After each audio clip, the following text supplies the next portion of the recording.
Assalamualaikum warahmatullahi wabarakatuh. Kembali lagi di alunan fiksi malam. Sehat selalu untuk kita semua. Dilancarkan rezekinya dan dilunasi hutang-hutangnya. Silakan mendengarkan. 04 di balik penyesalan. Di tempat lain, sebuah rumah sederhana namun tampak mewah dari luar. Dindingnya bercat krim lembut. Lampu gantung kristal menghiasi ruang tamu yang luas. Di atas meja kaca terdapat piring kue kering dan 2 cangkir teh melati yang uapnya masih mengepul tipis. Duduk di sana 2 wanita dengan wajah yang hampir serupa. Senyum miring dan mata yang memancarkan kepuasan.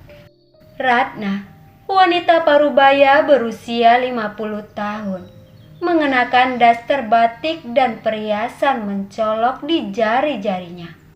Di sebelahnya, Nuri, putri kesayangannya, sekaligus adik ipar Cindy. Duduk santai dengan kaki disilangkan, memainkan rambutnya sambil tertawa lepas. Kau lihat wajahnya waktu diusir, Nuri? Ujar Ratna di antara tawanya. Benar-benar seperti kucing basah yang kehilangan arah. Nuri ikut tergelak. Dan waktu aku masukkan bajunya ke dalam tas, matanya berkaca-kaca, Bu. Rasanya puas sekali. Akhirnya rumah ini bersih dari orang kampung yang pura-pura suci itu. Ratna meneguk tehnya perlahan, lalu meletakkan cangkir dengan suara ringan di meja. Sudah lama aku menunggu saat seperti ini, Katanya pelan, namun syarat dengan nada kemenangan. Anak itu terlalu lembek pada istrinya. Tidak sadar kalau istrinya itu cuma menumpang keberuntungan. Semua hasil kerja Roni, tapi seolah-olah karena doanya. Nuri mendengus. Iya, Bu. Lagi pula, Kak Cindy itu terlalu sok kuat, sok baik, sok sabar. Tapi lihat saja sekarang. Sabar itu justru membunuhnya perlahan. Keduanya kembali tertawa. Kali ini lebih lirih, namun penuh kepuasan yang jahat. Namun tawa itu perlahan terhenti ketika Nuri menoleh ke arah ibunya dan bertanya. Tapi Bu, bagaimana kalau Abang mencari mereka? Bukankah Abang masih sayang sama Kak Cindy? Ratna menegakkan duduknya. Senyumnya perlahan berubah menjadi dingin. Tatapannya penuh keyakinan yang kejam. Tidak, Nuri. Dia tidak akan mencari mereka. Nuri mengernyit. Kok Ibu yakin sekali? Ratna tersenyum sinis. Ujung bibirnya naik membentuk garis licik. Ia menatap keluar jendela, ke arah pohon mangga di halaman yang bergoyang tertiup angin. Karena aku sudah tanamkan racun di dalam pikirannya sejak dulu. Racun? Nuri menatap ibunya dengan dahi berkerut. Ratna mengangguk pelan. Iya, sejak Cindy hamil, aku sudah katakan pada Roni kalau anak itu bukan darah dagingnya. Nuri tertegun, matanya membulat. Apa maksud Ibu? Ratna terkekeh kecil, lalu menyandarkan tubuhnya ke sofa. Nada suaranya tenang tapi menusuk. Kau tahu sendiri, waktu itu Roni sering dinas keluar kota. Aku Aku katakan padanya, "Nak, kau yakin anak itu milikmu? Sedangkan waktu kau tidak di rumah, dia sering menerima tamu. Tukang sayur, tukang galon, dan entah siapa lagi." Nuri menutup mulutnya antara terkejut dan kagum. "Astaga, Ibu, jadi abang percaya?" Ratna mengangkat alis. Matanya bersinar penuh kebanggaan atas kejahatan yang berhasil ia tanam. "Ya, lelaki kalau sudah tersulut rasa curiga, mereka buta. Aku tahu betul bagaimana caranya menguasai pikirannya. Dan sekarang..." Ia menegakkan tubuh, menepuk pelan paha putrinya. "Lihat hasilnya. Cindy pergi, anaknya ikut. Rumah ini tenang. Dan anakku sepenuhnya milikku lagi." Nuri tertawa kecil, masih terkejut. "Tapi Bu, kalau nanti kebenaran terungkap, bagaimana?" Ratna menatap tajam, bibirnya bergerak lambat. "Tidak akan pernah terungkap, Nuri. Karena kebohongan yang dijaga dengan keyakinan bisa tampak seperti kebenaran." Keheningan menelan ruang tamu itu. Hanya suara detik jam dinding yang terdengar pelan. Dan di tengah diam itu, dua wanita itu kembali tersenyum. Senyum yang dingin, penuh kesombongan, tanpa sadar bahwa setiap kebohongan memiliki cara sendiri untuk kembali membalas. Nuri bersandar santai di sofa. Kedua jempolnya terangkat tinggi. "Ibu benar-benar hebat. Aku salut. Tak ada yang bisa menandingi kepintaran Ibu dalam hal ini." Ratna tersenyum lebar. Dagunya sedikit terangkat seolah dirinya sedang berada di puncak kemenangan. Ia mengambil kikir kuku di atas meja kecil, mengamati cat merah di kukunya yang mulai pudar. Katanya pelan, sambil meniup pelan permukaannya. Sepertinya Ibu harus mulai rutin perawatan kuku lagi. Dan mungkin facial setiap minggu. Kau tahu, Nuri, kemenangan seperti ini harus dirayakan dengan penampilan yang lebih cantik. Nuri terkekeh, menatap ibunya dengan wajah antusias. Ia lalu menunjuk dirinya sendiri. "Kalau begitu, aku juga mau treatment, Bu. Biar wajahku makin berseri. Siapa tahu nanti dapat suami sekaya abang." Ratna tertawa kecil. Suaranya serak, namun terdengar puas. "Tentu saja boleh. Sekarang sudah tidak ada lagi yang bisa menghalangi kita atas uang Roni." Nuri berdecak bahagia, lalu memeluk ibunya dari samping. "Ibu memang terbaik," katanya sambil mencium pipi Ratna. Ratna menepuk-nepuk tangan putrinya dengan lembut. "Minta saja apa yang kau mau dari Roni. Katakan, Ibu menyuruh. Anak itu terlalu mudah merasa bersalah kalau melihat wajahku. Ibu tahu bagaimana cara membuatnya luluh." Tawa mereka kembali pecah. Tawa yang menggema di rumah yang indah, namun kosong dari hati nurani. Di balik dinding itu, tidak ada yang tahu bahwa kebahagiaan mereka hanyalah semu. dibangun dari air mata seorang wanita yang terusir dan seorang anak kecil yang kehilangan tempat berpulang.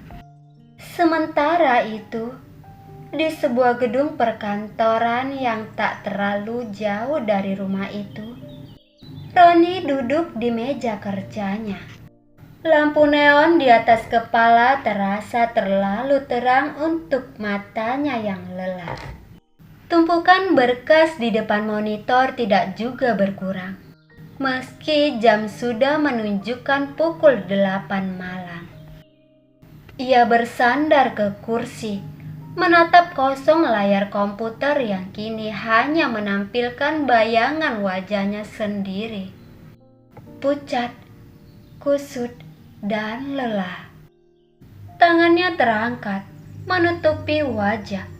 Dalam diam, suara batin yang bergema. Apa aku terlalu kejam?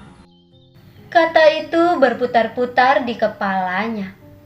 Semakin ia mencoba menyingkirkannya, semakin keras suara itu menggema. Ia mengingat wajah Cindy, wajah tenang yang selalu menunduk ketika dimarahi, mata yang tetap lembut meski disakiti, dan Aura, putrinya yang kecil, yang selalu memeluk kakinya setiap kali ia pulang kerja sambil berteriak, Papa sudah pulang." Kini, suara itu tak lagi ada. Rumahnya sepi. Roni menunduk, menatap jemarinya sendiri. Di sela jarinya, ia merasa seperti melihat bayangan tangan kecil yang dulu sering menggenggamnya. Kenapa rasanya sepi sekali? Gumamnya lirih. Pikirannya kembali ke malam terakhir itu. Tatapan Cindy yang tak bersuara ketika ia menamparnya. Air mata yang jatuh tanpa teriakan. Dan kalimat terakhir yang keluar dari bibir Cindy sebelum pergi. Kalau bukan karena doaku, mungkin kau tak akan sampai di titik ini, Bang. Ia menekan pelipisnya keras-keras, mencoba mengusir bayangan itu. Namun, semakin kuat ia menolak, semakin jelas kenangan itu menusuk hatinya. Ponselnya bergetar di meja. Nama ibu tertera di layar. Roni menatap layar itu lama, lalu akhirnya menghela napas berat. Ia angkat panggilan itu. "Roni!" Suara Ratna terdengar lembut, penuh kendali seperti biasa. "Jangan lupa kirim uang bulan ini ya. Ibu mau perawatan. Dan Nuri juga perlu sedikit biaya. Kau tahu sendiri, perempuan itu butuh dirawat supaya tetap cantik." Roni diam, tidak langsung menjawab. Iya, Bu. Katanya lirih, tanpa tenaga. Ratna tertawa kecil dari seberang. "Bagus. Ibu tahu anak ibu ini tidak akan mengecewakan." Panggilan berakhir. Roni masih menatap layar ponsel yang kini gelap. Kenapa aku merasa seperti orang yang kehilangan segalanya? Padahal semuanya masih ada. Batinnya bergetar. Ia menatap keluar jendela kantornya. Ramai, penuh dengan aktivitas dan hal random. Tapi tak ada satupun yang mampu menenangkan hatinya. Dalam diam itu, untuk pertama kalinya, penyesalan mulai menyalakan cahayanya. Kecil, samar tapi nyata. Roni menatap kedua tangannya yang saling menggenggam di atas pangkuan. Kedua jemari itu gemetar halus, antara menahan amarah pada diri sendiri dan rasa bersalah yang mulai menyelinap. Namun, seperti biasa, ia mencoba menepisnya. Aku tidak salah. Katanya dalam hati. Aku hanya percaya pada ibu. Tapi ingatan masa lalu kembali menyeruak. Seperti film usang yang tak mau berhenti berputar di kepalanya. Beberapa tahun lalu, matahari sore menembus tirai ruang tamu. Roni baru saja pulang dari dinas luar kota selama 3 minggu. Wajahnya lelah, tapi matanya bersinar ketika melihat Cindy berdiri di depan pintu dengan senyum malu-malu. Cindy menunduk, menggenggam ujung dasternya. "Bang," suaranya pelan. "Aku hamil." Roni tertegun sejenak. Beberapa detik kemudian, wajahnya berubah bahagia. Ia tertawa kecil, melangkah cepat memeluk tubuh istrinya erat-erat. Serius sayang, aku akan jadi papa. Cindy mengangguk, matanya berkaca-kaca. Roni menunduk, mengecup lembut perut istrinya yang masih datar. Terima kasih sudah kasih aku hadiah sebesar ini. Keduanya saling berpelukan di ambang pintu rumah yang sederhana, tapi penuh hangat. Namun, tanpa mereka sadari, di balik dinding tipis ruang tamu, Ratna berdiri. Wajahnya datar, matanya menyipit, mendengarkan setiap kata dengan bibir yang menyunggingkan senyum samar. Senyum yang menyimpan rencana. Waktu berlalu. Hari kelahiran pun tiba. Tangis bayi menggema di ruang bersalin. Roni berlari ke sisi ranjang, menggenggam tangan Cindy yang lemah tapi bahagia. Cantik sekali, Katanya lirih sambil menatap bayi mungil itu. namanya Aura. Cahaya kita ya sayang. Cindy tersenyum tipis. Air matanya jatuh karena haru. "Iya bang, cahaya kecil kita." Namun di luar ruangan, Ratna duduk di kursi tunggu. Matanya menatap tajam ke arah pintu kamar bersalin. Dan dalam hatinya tumbuh benih yang jauh dari bahagia. Cahaya kalian. Cahaya yang akan merebut anakku dariku. Beberapa minggu kemudian, Ratna menunggu momen yang tepat. Ketika Cindy tertidur di kamar bersama bayi kecilnya, ia duduk di ruang tamu bersama Roni. Suara TV menyala tanpa volume. Roni, Katanya lembut. ibu cuma mau tanya satu hal. Roni yang sedang menulis sesuatu di buku kerja menoleh. Ada apa, Bu? Ratna menatapnya dalam. Kau yakin anak itu darah dagingmu? Roni spontan terdiam. Apa maksud Ibu? Ratna menyilangkan tangan. Suaranya pelan, tapi menancap di dada. Ibu hanya heran saja. Bukankah waktu Cindy bilang hamil 1 bulan, kau baru pulang dari dinas 3 minggu?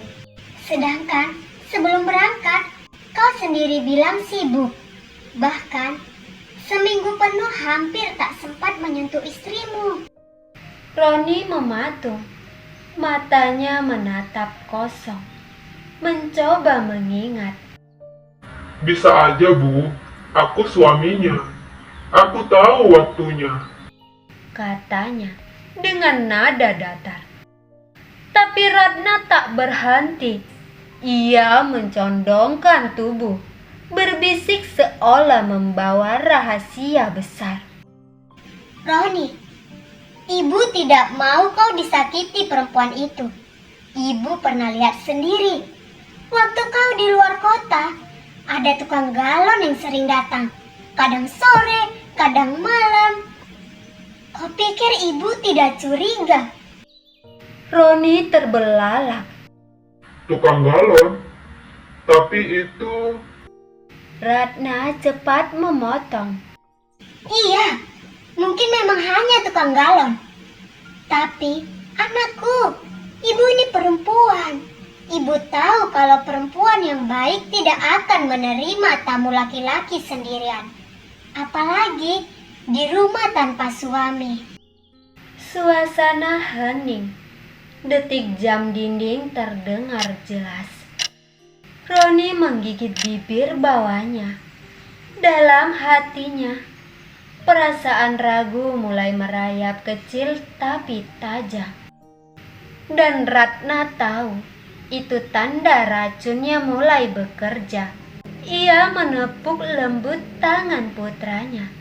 Suaranya dibuat lirih dan penuh kasih. Ibu cuma takut kau dibohongi. Ibu tidak mau anakku membesarkan anak orang lain. Roni menarik napas dalam-dalam. Bu, jangan asal bicara. Cindy bukan seperti itu. Dan Ratna terus menambahkan bahan bakar dalam dia. Bisikan kecil itu, tatapan pura-pura prihatin. Ibu cuma kasihan padamu, Nak. Hingga akhirnya racun itu tumbuh menjadi keyakinan. Keyakinan palsu yang membunuh cinta di antara mereka. Kembali ke masa kini. Roni menunduk dalam-dalam. Dada kirinya terasa sesak. Ia berusaha menelan ludah, tapi kerongkongannya kering. Jadi semua ini mungkin salahku. Bisiknya lirih. Namun ia buru-buru mengguncang kepala. Tidak, ibu tidak mungkin berbohong. Ibu tidak akan melakukan itu. Tapi di dasar hatinya yang paling sunyi dan jujur, suara kecil berbisik pelan. Tapi kenapa Cindy tidak pernah membela diri dengan marah? Kenapa dia hanya menangis? Kalau bukan karena dia benar. Roni menunduk, dan untuk pertama kalinya setelah sekian lama, air matanya jatuh diam-diam, tanpa isak. Di tengah pikirannya yang kalut, dering telepon memecah keheningan ruang kerja. Nada dering itu terasa tajam di telinga Roni, seperti mengusik sesuatu yang baru saja berusaha ia kubur. Ia melirik layar ponsel di atas meja. Terpampang wallpaper seorang pria menaiki sepeda motor sport berwarna hitam. Senyum lebar di wajahnya. Namanya Wawan tertera di bawah foto itu. Roni mendengus pelan. Alih-alih menjawab, ia membalikkan ponselnya, membiarkan layar meredup. Bukan waktunya. Gumamnya pelan. Namun ponsel itu kembali bergetar. Kali ini bukan panggilan, melainkan pesan singkat. Wawan. Temani aku keluar. Roni menghela napas panjang. Matanya menatap kosong ke dinding. Pikirannya masih berat oleh bayangan masa lalu. Tangannya akhirnya terulur mengetik balasan singkat. Malam harinya, suara motor berhenti di depan rumah. Bunyi khas knalpot sport terdengar menggeram pelan, diikuti suara helm yang dilepas tergesa. Wawan, Gumam Roni, bangkit perlahan dari kursinya. Ia mengambil jaket lusuh yang tergantung di belakang pintu kamar. Saat keluar, udara malam menampar wajahnya. Dingin, tapi justru terasa menenangkan. Wawan berdiri di samping motornya. Wajahnya terlihat gelisah namun tetap berusaha tersenyum. Lama banget bro. Katanya sambil menyandarkan helm di bahu. Aku kira kau ketiduran. Roni menatapnya tanpa ekspresi, menyalakan rokok. aku nggak bisa tidur. Masih mikirin Cindy? Tanya Wawan hati-hati. Roni menatap api di ujung rokoknya sejenak, lalu menghembuskan asap ke udara. Aku bahkan nggak tahu mikirin siapa. Kadang Cindy, kadang Aura, kadang aku sendiri. Wawan mengangguk pelan. Paham kalau malam ini bukan waktu yang tepat untuk bercanda. Naik deh, kita muter aja. Angin malam lumayan, bisa ngebeneri kepala. Roni ragu sejenak, tapi pada akhirnya ia duduk di jok belakang motor, menggenggam sisi tempat duduk tanpa banyak bicara. Wawan menyalakan mesin. Suara knalpot menggelegar menembus kesunyian gang. Motor itu melaju, meninggalkan rumah Roni yang lampunya redup. Rumah yang menyimpan terlalu banyak bayangan masa lalu bersama Cindy. Sepanjang jalan, Roni hanya diam. Lampu-lampu kota berkelebat cepat, tapi pikirannya tetap di tempat yang sama. Wajah Cindy yang tersenyum lembut, suara Ratna yang menuduh dengan nada penuh keyakinan, dan tatapan kecil Aura yang dulu memanggilnya Papa dengan polos. Wawan akhirnya bersuara, pelan tapi tegas. Kau harus berdamai, Ron. Entah sama masa lalu atau sama dirimu sendiri. Roni menatap ke depan, matanya sayu. Kalau yang aku percaya ternyata salah, aku masih bisa dimaafin nggak ya, Wan? Wawan menoleh singkat, lalu kembali fokus ke jalan. Kalau kau masih punya hati, masih mau nyesel, selalu bisa. Motor terus melaju, meninggalkan cahaya lampu jalan di belakang mereka. Dan di dada Roni, ada sesuatu yang mulai bergerak pelan. Bukan tenang, tapi seperti luka lama yang mulai berdenyut lagi, menandakan masih ada hidup di dalamnya. Terima kasih sudah mendengarkan sampai habis. Aku doakan yang mendengarkan sehat selalu dan dilimpahkan rezekinya.